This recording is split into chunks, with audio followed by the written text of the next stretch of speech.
Have you ever lost somebody close to you that you loved with all your heart and they left the world unexpectedly or too soon or without you being able to say goodbye? If so,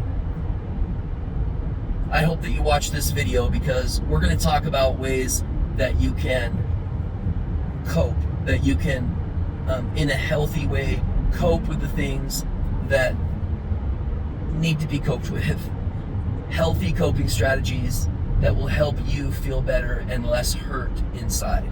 So I hope that you'll stick around for a few minutes. We're going to talk quickly about those coping strategies, and we're getting close to the end of the year, so hang in there with me.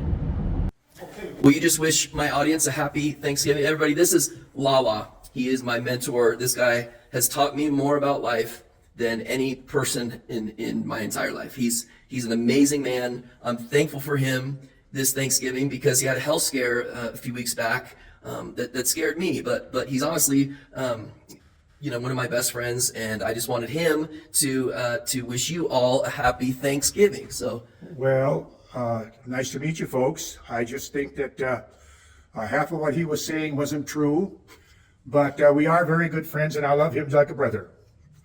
And wish you all a happy Thanksgiving. Thank you, Lala. All right, guys, have a happy Thanksgiving. All right. You did great. You did great. Lala taught me so much about mentorship. He taught me that learning never ends. He taught me that, this concept of, that you're learning right if the more you learn, the less you know. And that's something that's just stuck with me. The other quality that, I've mentioned, his service to others.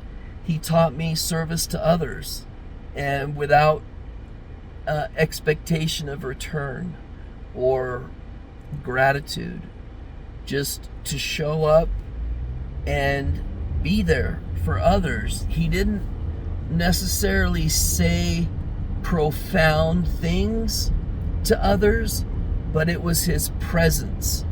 It was his leadership. It was his sort of mentality of keeping the lights on and the coffee pot hot, sort of a mentality. His heart finally stopped. He'd been in suffering in going between hospital and rest home for several months. I went over there yesterday to his home to collect some of my things and some of the things that we had together and just help his family be better organized. And I was leaving his house, and on the front porch the cement is a little bit uneven, and you can trip if you don't know that it's uneven. So I walked out in the grass to avoid this particular part of the cement.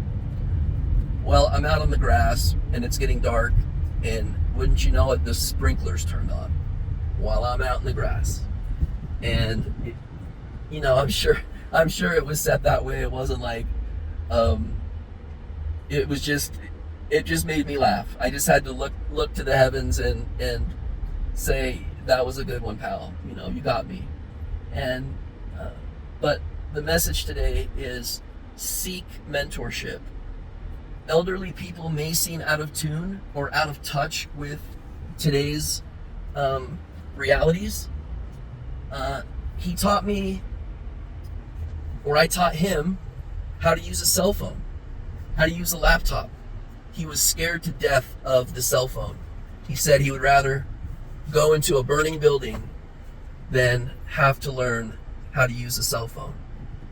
But him, along with many, many others in my life, have taught me a better way to live. And that's what mentors really do. They give you shortcuts. They give you, hey, I've been in that situation. Don't do A, do B. They help compress, as Tony Robbins says, compress decades into days. So I encourage you to ask questions from elderly people. They're full of wisdom. They're full of life experiences. And as out of touch as they may seem to today's day and age and social media and all these things, they have a ton of wisdom that is more along the lines of emotional intelligence, which in a world that's driven by AI and automation, the way to stick out is through emotional intelligence, through because creating qualities, fostering and learning new qualities that you can use that AI can never replace. And that's the human dynamic. And that's really where mentors help. So, yes, I'm deeply, deeply saddened. I waited until I got in the car last night to completely lose it. And I chose not to video anything over there last night because it's his house is really sacred to me. And I was highly emotional. And I knew if the wind blew the wrong way, I was going to start bawling my eyes out like a child. But mentors make life easier. So I encourage you to reach out to somebody that you know and just be in the ways that I've outlined mentorship in the past. Stay in close proximity to them. Ask questions. Take their suggestions. But take their suggestions and use them your way. You don't have to do it their way, but the premise of what they're saying you can mold into your own. And that's what I encourage you to do. And I'm so thankful to be a friend of Lala's and to be a close friend of Lala's. He touched the lives of literally thousands of people. And he'll always be remembered. And that's all that I've got today. Thanks, guys. I hope you have a great rest of your week. We're almost done, right? It's Wednesday. It's already, by the time you're watching this, it's going to be Wednesday night. You're already almost done with the week. I hope you have a great one. See you guys. Bye-bye.